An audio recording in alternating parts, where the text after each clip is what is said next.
બોટાદ જિલ્લા વહીવટી તંત્ર દ્વારા એલિમેમ્કો અને ઇન્ડિયન ઓઇલ ના CSR ફંડના સહયોગથી PTC કોલેજ ખાતે ભવ્ય દિવ્યાંગ સાધન સહાય વિતરણ કેમ્પ યોજાયો હતો।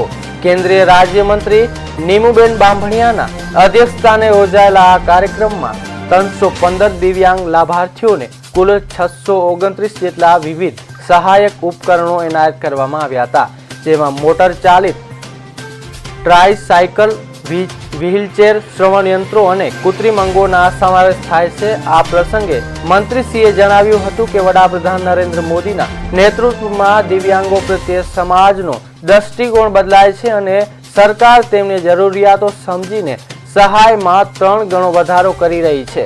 આ કાર્યક્રમમાં ધારાસભ્ય શંભુભાઈ ટુંડિયા, જિલ્લા વિકાસ અધિકારી અજય બુંડાનિયા અને અન્ય મહાનુભાવો ઉપસ્થિત રહ્યા હતા। મંત્રીશ્રીએ ઉમેર્યું કે અગાઉ ₹2700 જેટલા દિવ્યાંગોનો એસેસમેન્ટ કરીને તેમની જરૂરિયાત મુજબ આ સાધનો પૂરા પાડવામાં આવ્યા છે।